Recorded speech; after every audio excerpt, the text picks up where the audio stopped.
Então o Dudu já tá aí. Vou levantar essa cortina aqui amarela para ver como é que fica. Ver se fica bom ou se vai estourar. Pois é, fica bom mesmo, porque essa hora que tem uma luz. Vê aí. Eu acho que era melhor com a cortina amarela. Cortina amarela.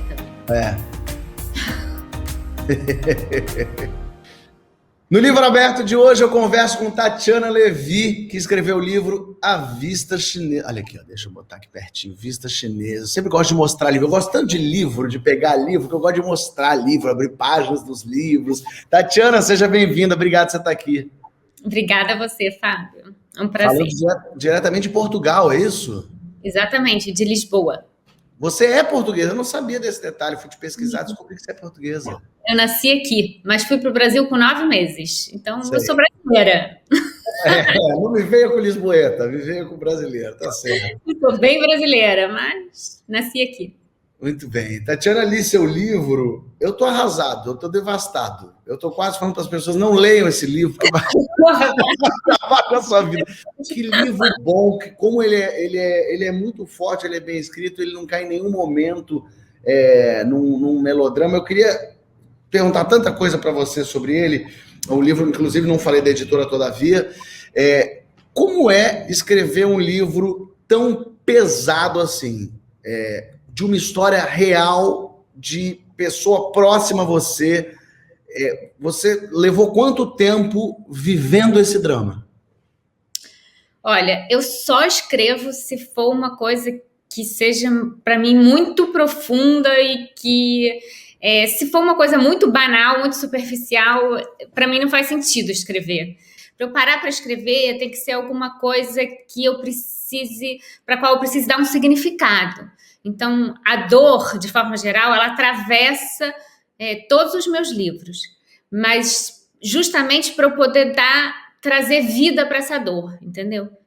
Uma das minhas melhores amigas tinha sofrido essa violência extrema, horrível, que é um estupro, e foi um estupro muito violento na Vista Chinesa, e aquilo não tem como não marcar marca ela, sobretudo, como é óbvio, marca para sempre, é uma dor que ela vai carregar a vida inteira, mas marca também todo mundo que está em volta e que de alguma forma vive aquilo, que vê a dor nessa pessoa tão querida, naquela amiga e sobretudo em nós mulheres, nas amigas mulheres que sentimos esse medo, que crescemos com esse medo, né? Eu acho que é um medo que faz parte da gente desde muito pequena, sobretudo no Rio de Janeiro, no Brasil, mas acho que em qualquer lugar do mundo. Acho que é um medo que faz parte da condição feminina, infelizmente, porque é um medo ancestral de uma violência que vem se repetindo na história da humanidade, né?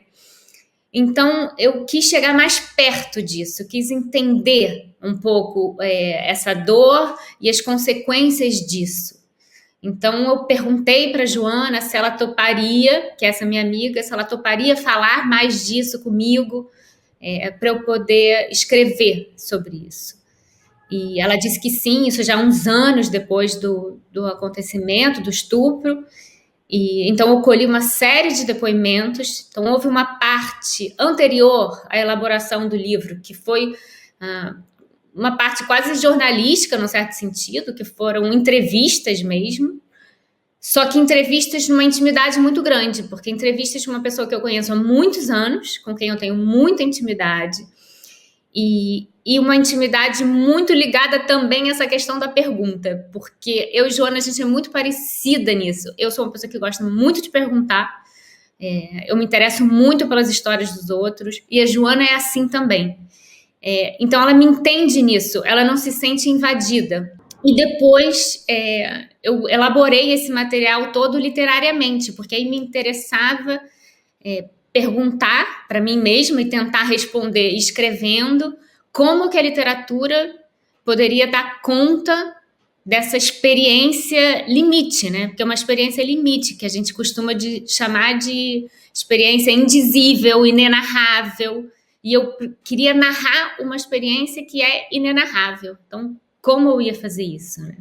Mas eu queria saber quanto tempo você levou para escrever e quanto tempo foram essas entrevistas, porque eu acho que me parece que o texto ele também é tão forte porque ele é muito identificável. A sensação que dá é que você não fala do alto analisando uma cena que aconteceu. Acho que exatamente por essa conexão tua com a Joana tão forte, e por ela ter se permitido tanto e confiado tanto em você, é você ali, quer dizer, é você, é aquela personagem ali, ela fala do ponto de vista dela, quer dizer, é tudo em primeira pessoa mesmo, e dá para ver que as observações dela são observações que talvez uma autora falando sobre estupro pudesse ter milindres e dizer, puxa, será que vai ser muito forte, muito pesado? Mas você é a personagem naquele momento. Eu me apropriei, num certo sentido, né? Assim, sabendo que eu não tinha experimentado aquilo, que então, num certo sentido, era impossível estar no lugar da Joana, que eu não conhecia de fato aquela dor, mas eu queria chegar o mais perto possível, né?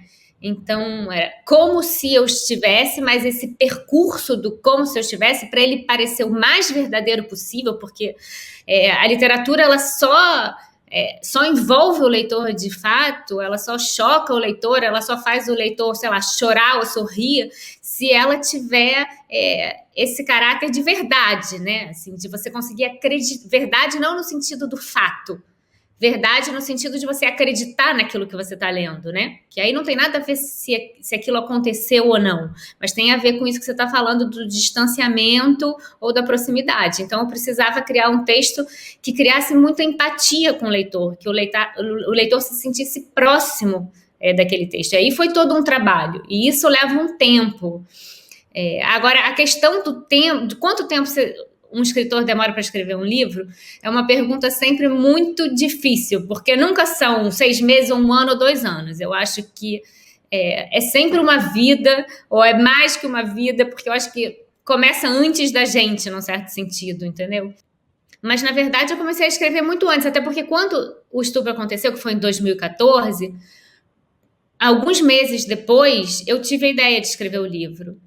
E em 2015 eu já comecei a tomar umas notas, mas eu não escrevia, porque eu fiquei grávida do meu primeiro filho, e eu pensei, eu não vou escrever esse livro grávida, não vou fazer isso com meu filho, começar aqui, sabe, ele começar a vida comigo escrevendo a história de um estupro. Aí abandonei a ideia. Só que eu abandonei a ideia, mas eu fiquei com ela sempre na minha cabeça.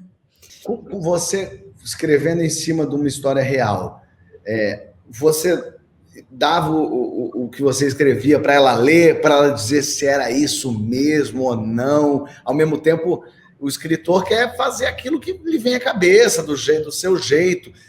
Sei lá, claro, ela era muito sua amiga, mas corria o risco dela falar, Tatiana, não gostei, achei tudo muito, sei lá, demais, não quero. Como é que é essa relação com a sua inspiração, digamos assim? É um romance, né? Sempre foi muito claro que seria um romance, ela sabia que seria um romance, então tem muitas coisas no livro que não são da Joana, né? E tanto que a personagem se chama Júlia, a personagem é uma arquiteta que está trabalhando para as Olimpíadas no Rio de Janeiro, a Joana não é arquiteta, enfim, e tem várias outras coisas que não são da Joana. Eu fui mostrando até certo ponto, até porque eu mostro para a Joana, eu já tinha essa relação com a Joana antes, ela é uma das minhas leitoras. Ah, que legal. Então, eu já tinha essa relação com os livros anteriores, ela já lia. Era normal isso. Teve uma coisa, por exemplo, que o livro é uma carta, né? É a carta da protagonista para os filhos, contando. No início, a Joana não gostou da ideia. Ela falou, acho que essa carta, eu não sei. Ela não estava gostando muito da ideia. Aí eu falei, não, mas eu quero carta, eu gosto da carta. É meu livro, é o meu romance, e insisti na carta. E depois, quando o livro ficou pronto, ela falou, adorei a carta. Quando ela decidiu, porque no início, a gente não ia colocar o nome dela. Então, eu escrevi o livro inteiro sem saber que o nome dela ia aparecer. O que foi bom, na verdade, porque aquilo me deu uma liberdade muito grande. Não tinha o nome dela. Estava escrevendo um romance, ponto. Aí, no fim, a Joana achou que tinha muito dela e que era muito importante politicamente colocar o nome, porque uma coisa é você dizer que foi baseado num fato real. Outra coisa é você dar uma cara, você dar um nome, dizer, ó, essa aqui é a mulher que sofreu isso, né? Tem um impacto muito maior para outras mulheres poderem falar sobre isso, porque estupro, de todas as violências sexuais, ou de todas as violências de forma geral, é que menos aquela sobre que menos se fala. E então ela quis colocar o nome dela. Aí quando ela quis, eu falei, olha, mas você sabe que tem muita coisa aqui que não aconteceu com você, que não é sua. E quando você colocar o seu nome, você tem que saber que o leitor não vai saber o que é seu e o que não é seu. Vai ter muita gente achando que é tudo seu. Falou, não, mas tudo bem, eu quero, acho importante. Porque eu achei muito interessante a coisa da carta, porque me levou para um lugar, exatamente o que você falou, o estupro talvez seja uma vergonha máxima, né, que paira sobre esse tipo de crime, onde a vítima se sente meio culpada, ou as pessoas, a sociedade julga, é uma coisa tão louca, enfim, que ela querer contar para os filhos, querer falar isso para os filhos, me abriu um lugar de, como você coloca até no livro, essa família falando, mas para que isso? Não fala sobre isso. Na verdade, ela quer falar. Esse querer falar, contar, tem alguma coisa relacionada também com... Eu li em umas entrevistas você falando que a sua mãe te revelou que também já tinha sofrido uma violência similar quando você tinha 18 anos. Contar para os filhos, contar para as pessoas, de alguma forma... tira um peso das costas, alivia, exorciza um pouco, nunca tira o fardo que você carrega para todo sempre, mas falar sobre isso joga uma luz no assunto para todo mundo poder também dizer, peraí, eu sei do que você está falando. Acho que falar é fundamental. Então, assim, esse livro, para mim, o livro tem sempre muitas questões, assim, mas essa talvez seja a principal, né? Falar sobre aquilo que a gente não costuma falar. E é um trauma, a gente está falando aqui de um trauma. E o trauma, ele tem essa característica de que ele volta sempre, ele retorna. Isso tá dito logo no início do livro, né? Acho que é uma coisa que ela não esquece porque acontece todos os dias, né? Então, uma situação dessa, você não esquece porque continua acontecendo. Você nunca vai deixar de viver aquilo, né? Então, não tem como esquecer. Como dizer, então eu não vou mais falar sobre isso, eu vou esquecer. Você não esquece um estupro, né? Uma mulher nunca vai esquecer que ela foi estuprada. Mas, ao mesmo tempo, tem um pouco essa ideia de, não vamos falar para esquecer. Tem um pouco essa ideia. Só que aí, quanto menos você fala, mais o trauma volta. E o trauma que você não fala, ele também passa de geração em geração, que é o trauma intergeracional. E eu falo muito disso nos meus outros livros. Só que até aqui na Chave de Casa, desculpa, na Vista Chinesa, Chave de Casa é o meu primeiro livro. Porque na Chave de Casa tem muito essa questão do trauma entre as gerações. Só que é a personagem que recebe os traumas das gerações anteriores, dos avós e de gerações ainda anteriores a isso. E que precisa voltar no tempo, na história da família, para poder contar as histórias que não foram contadas. Porque quanto mais silenciadas são as histórias, mais elas passam, mais elas retornam, mais o trauma se repete.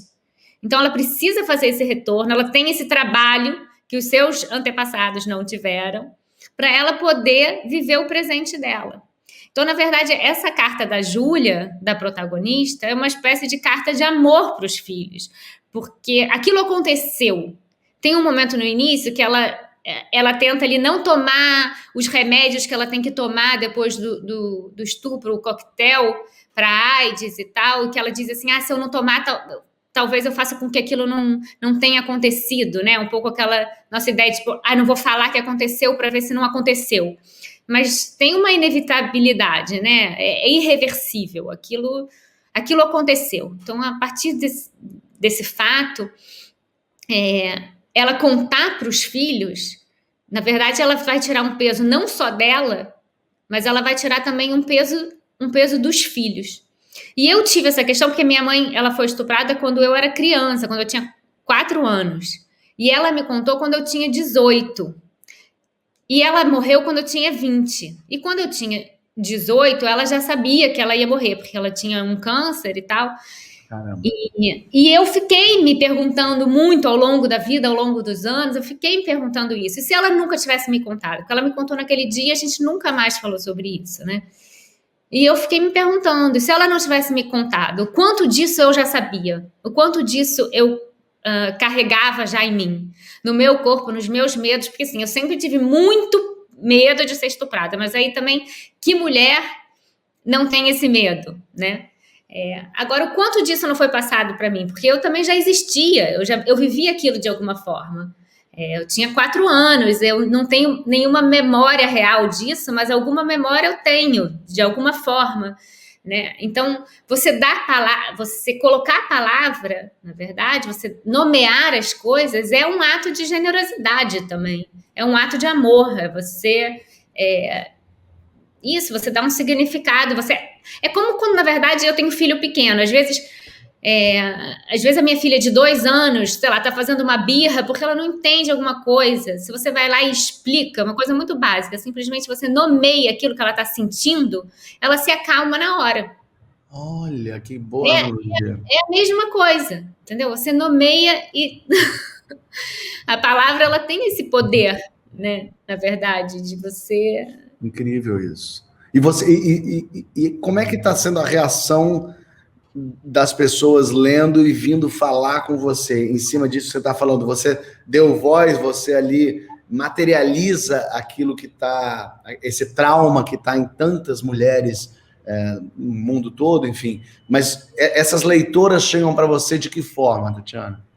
Olha, de muitas formas, porque chegam algumas leitoras que passaram por isso e que de repente dizem, eu nunca tinha conseguido falar sobre isso, e de repente falam comigo, inclusive, e contam as suas histórias, ou então dizem, eu agora estou pensando em contar para os meus filhos. Tem gente que me diz isso, eu não sei se conto ou se não conto, mas você me levantou essa questão por conta da carta. E depois tem a grande maioria, que são mulheres que não foram estupradas, mas que sofreram outro tipo de violência, que a gente sabe que aí todas as mulheres sofrem algum tipo de abuso, ou então simplesmente pelo medo, ou que chegam pela questão da literatura, simplesmente, né? Que, sei lá, pela a questão da escrita, que vem falar alguma coisa da escrita. E essa questão da vida também, eu acho que tem muita gente que pega por aí, que diz assim, eu tinha muito medo de ler, eu não queria, ficava com receio de ler, porque é um tema muito duro, a gente está vivendo um momento já muito difícil. E a gente vê uma coisa no livro muito forte. Eu, por exemplo, que me considero uma pessoa antenada, para usar essa palavra que não se usa mais, mas uma pessoa que está lendo sobre, vendo séries, enfim, mas a via crucis da mulher, quando chega em casa e começa a ter que reconhecer quem são essas pessoas, e ir algumas vezes na delegacia, nunca tinha me passado isso pela cabeça, e até a coisa de começar já, por que você tomou banho? Não podia ter tomado banho, deve ser... Sei lá, a primeira coisa que você quer fazer quando você chega é querer lavar e limpar, e ao mesmo tempo, não! E aí a mulher se sente culpada de ter lavado evidências, e aí você é uma evidência.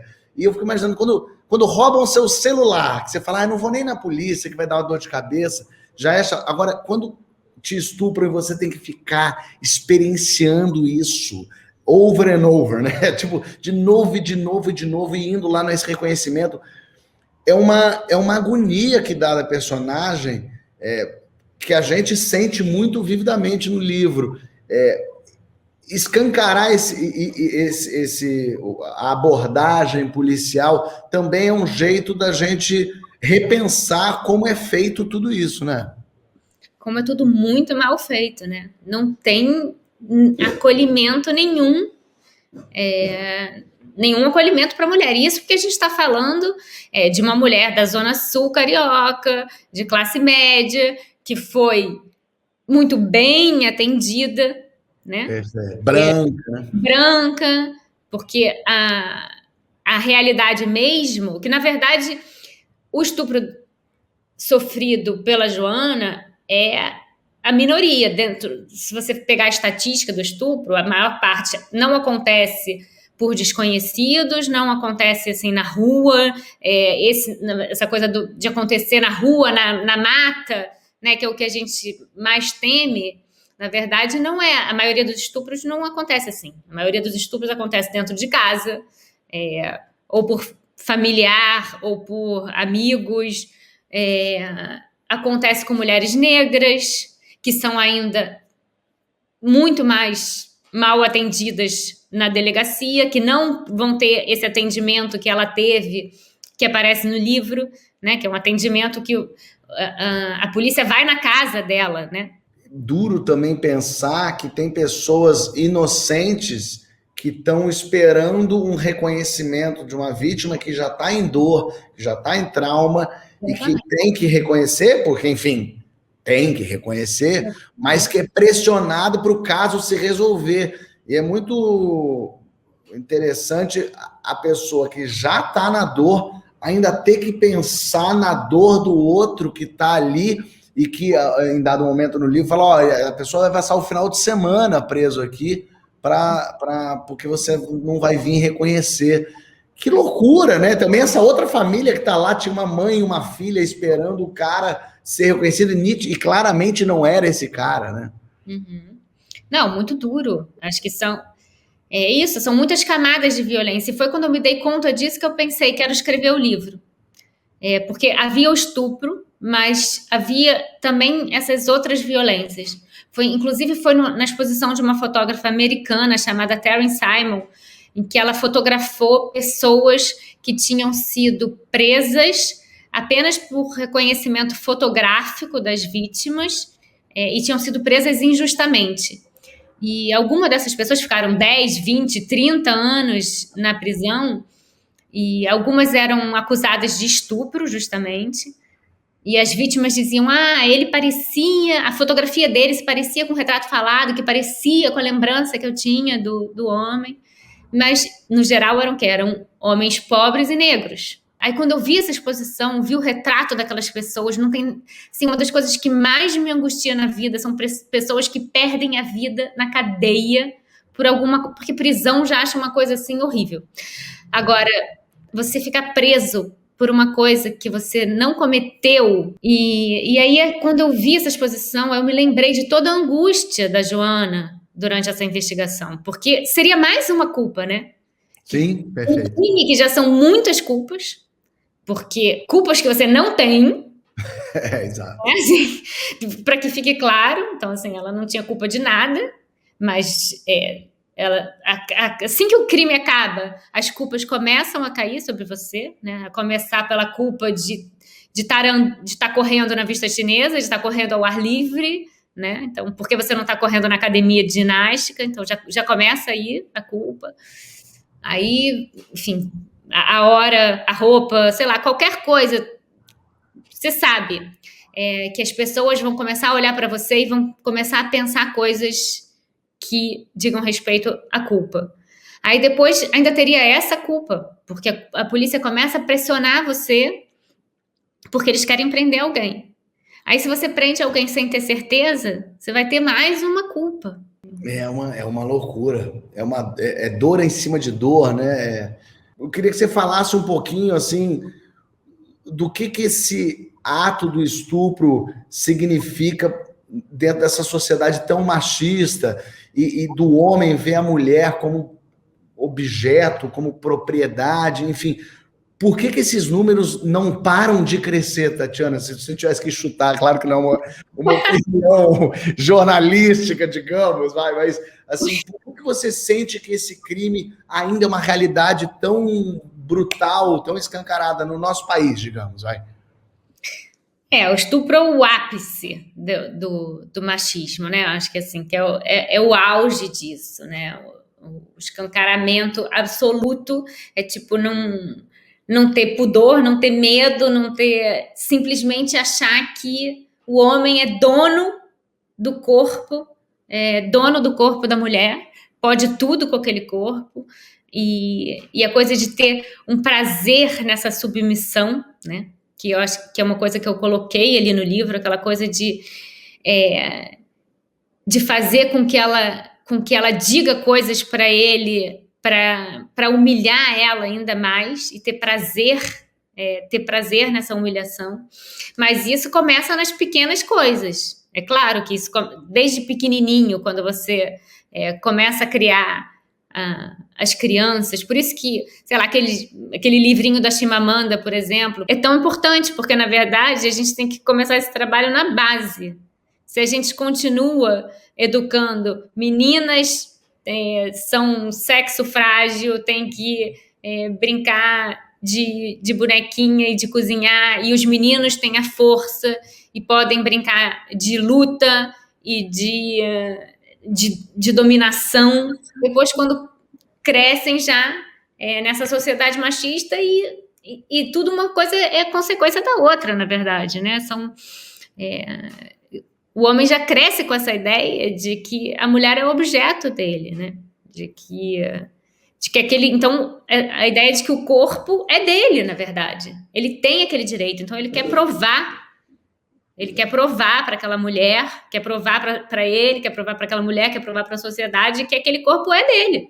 Na verdade, a gente tem essas informações, né? Essas informações, os dados, de quantos números tem. Eu queria justamente sair de quantas mulheres... Porque aí você tem uma generalidade, né? Assim, então a cada minuto uma mulher é agredida, a cada 8 minutos uma mulher é estuprada. Aí você leva um susto, mas ao mesmo tempo você não ganha a dimensão real disso, né? Porque um número é abstrato, é muito abstrato, então você só fica meio espantado, mas você esquece. Acabou, né? Então, ao dar corpo para essa violência, ao dar esse rosto, ao dar a vida de uma pessoa, de uma personagem, eu queria justamente subjetivar essa dor, né? Trazer, olha, que ela ganhasse esse corpo, e aí aproxima muito, eu acho que aproxima muito mais do leitor do que um número, né? Que é isso, você sofre junto, você sente aquilo junto, você cria essa empatia, você se aproxima mais daquilo, né? Mesmo sem ter vivido aquela experiência, você se aproxima daquela dor e também daquele renascimento, do que é você sobreviver a isso. Porque ela podia ter morrido, mas ela não morreu. Então tem uma coisa de que ela diz, eu queria ter morrido, em algum momento ela, sei lá, ela tem um momento lá que ela quer morrer, porque ela não quer viver depois daquilo. Mas ao mesmo tempo, tudo que ela quer é viver, ela quer continuar vivendo, porque a gente quer sobreviver, a gente não quer morrer, né? A gente quer continuar vivendo, apesar de tudo, a gente quer continuar vivendo. A reconstrução também fica muito bem colocada no livro, porque ela é junto com tudo, né? Quer dizer, como o trauma está ali instaurado, então ele vai ser para sempre, vai ter esse atravessado na mente, no corpo, na essência da pessoa. E tem uma coisa que, falando assim, pode até parecer insensível da minha parte, mas dizendo, a vida continua. Sim. Tem uma questão e eu digo isso com zero supera isso e vamos lá. Não. É só porque a vida continua. Você tem filho, você tem marido, você tem mãe, você tem pai, enfim. Então, como continuar a vida, né? E com um caso não resolvido, fico imaginando que deve ser curioso também, assim, uma história onde você tem um caso resolvido, o quanto isso faz com que a pessoa, de alguma forma, cicatrize melhor a situação, sei lá, também estou aqui elaborando, acho que no fim das contas... Não sei. Mas, assim, que bom que a vida continua, né? E eu acho que na Chave de Casa, que é o meu primeiro livro, eu falo muito da morte da minha mãe, né, que eu perdi cedo, como eu falei, e que, num certo sentido, tem a ver com... Quer dizer, não é que tem a ver, mas é também um trauma, uma dor com a qual você tem que lidar a vida toda. E a vida continua, e você vai ser feliz, e aquela dor vai continuar. Eu acho que dá para fazer um paralelo, no sentido de que tem a ver com o luto, com o trabalho do luto, né? Você perdeu alguma coisa. Então, a Júlia, a protagonista, ela perdeu alguma coisa. Ela perdeu aquele corpo de antes, num certo sentido. Ela perdeu aquela Júlia, porque a partir de então vai ser uma outra Júlia. Ela tem que fazer o luto daquela Júlia que morreu. Ela vai ter que conviver com aquilo para sempre. Mas a vida continua.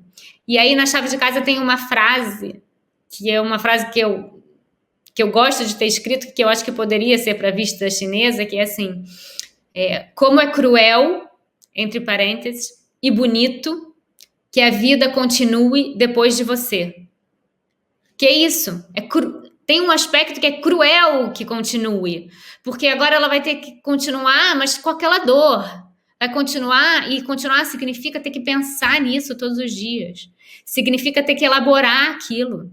Significa ter que conviver com aquela dor, saber que foi estuprada, ter que dizer isso para as pessoas, ter que elaborar isso, ter que sentir isso no corpo tantas vezes. Daqui a 20 anos ainda sentir, de outra forma, mas ainda sentir. Mas é bonito que continue, que ainda bem que continue, ainda bem que a Joana não morreu. Né? Então, exatamente, assim... ainda bem que ela está, tanto ainda bem que agora ela tem 2 filhos, né? A vida continua, olha a beleza dessa vida tão dura e estranha, né? Que é isso, assim, ela sobreviveu a isso e agora ela tem uma outra vida de diversas análises possíveis. Tatiana, eu quero saber qual foi seu primeiro livro, qual o primeiro livro que você leu que te marcou na tua vida, Assim, de infância? Pode ser de infância, adolescência, assim, um que você tem uma recordação que você olhou e falou, quer saber? Assim, um livro que me marcou muito na adolescência foi Memórias de uma Moça Bem Comportada, da Simone de Beauvoir. Foi um livro que me fez querer escrever. Eu acho que tem a ver com a coisa da condição da mulher mesmo, assim, né? A coisa de uma mulher que desafiou a condição da mulher, né? Que desafiou o status da mulher na sociedade. Total. Seus pais liam para você ou contavam historinhas, assim?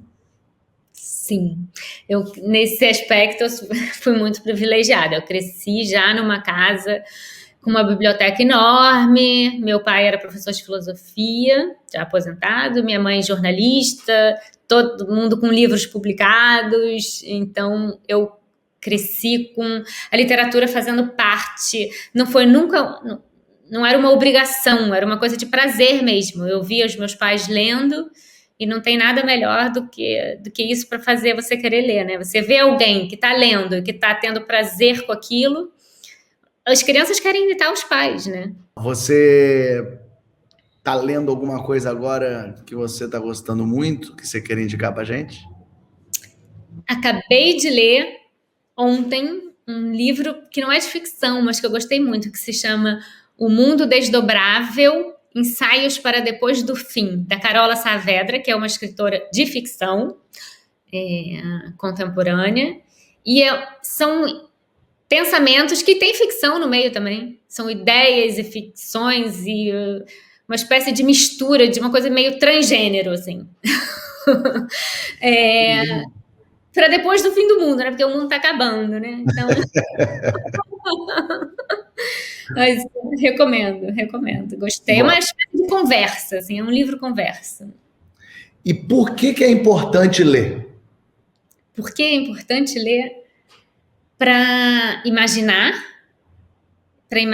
mundos possíveis, para sair um pouco da realidade e voltar para a realidade um pouco melhor, talvez, transformado, eu acho. Para, num certo sentido, não deixar de ser criança. E eu acho que só imaginando a gente consegue criar empatia pelo outro, consegue se colocar no lugar do outro e a partir daí pensar num mundo melhor. Vou te pedir para ler um trecho do seu livro que você goste mais ou ache fundamental, ou, enfim, que você queira ler para nós. Eu vou ler o início, porque eu gosto sempre de ler Início do livro. Antônia e Martim, meus amores. Enquanto vocês assistem a um desenho animado, eu me pergunto como começar esta carta. Escrevo, apago, escrevo de novo, me distraio olhando para vocês. Tanta coisa boa me vem à cabeça que hesito em remexer no passado. O pai de vocês, se soubesse que tomei a decisão de contar o que aconteceu comigo, diria: esquece. No princípio, acreditei que fosse possível. Mais do que ele, mais do que todos, encarei o esquecimento como a única forma de seguir adiante. Eu passava horas inventando estratégias para apagar a realidade dos fatos, como se eu pudesse voltar a ser a mesma Júlia de antes. Mas há coisas que, mesmo depois de terem acontecido, continuam acontecendo. Elas não te deixam esquecer porque se repetem todos os dias. É por isso que não tiro da cabeça que vocês sabem. Vocês habitaram a minha barriga, mamaram nos meus peitos, tomam banho comigo, dormem no meu colo, a gente se enrosca no sofá. Então vocês sabem, como eu sei toda vez que me olho no espelho. Só não conhecem as palavras. Ontem, me revirei insone na cama, pensando: e se eu morrer sem falar para eles? Primeiro, achei que seria melhor assim. Depois, me convenci de que se isso acontecer, vai chegar o dia em que vocês vão ouvir algum rumor, vão descobrir uma ponta da história, talvez outra e mais outra, mas vai sempre faltar um pedaço. Vai faltar a verdade, porque assim, como vou contar agora, eu nunca contei a ninguém. Posso imaginar o espanto de vocês se um dia lerem esta carta. Não vai ser fácil ver a própria mãe estilhaçada. Antes de mais nada, quero que entendam uma coisa que eu mesma demorei para aceitar. Se em algum momento parecer que enlouqueci, saibam que ninguém é verdadeiro na lucidez. Ninguém. Nem mesmo a mãe de vocês. Isso aí, Tatiana. Obrigado por teu tempo, obrigado pelo seu livro. Quero também agradecer a Joana, porque, afinal de contas, a história vem muito do que aconteceu com ela, e ela foi muito corajosa em abrir isso, em se permitir, e que bom que ela pôde fazer isso, que bom que você conseguiu transformar o horror em algo tão precioso. Parabéns, de verdade, Tatiana, adorei o livro, é com dor que eu digo que eu adorei seu livro. Obrigada, Fábio. Obrigada mesmo. Eu vou fazer uma chamadinha também, só pra gente ter essa chamadinha, e aí a gente tá pronto. Tá, eu vou fazer eu aqui, não precisa necessariamente falar nada, só pra ter essa chamadinha.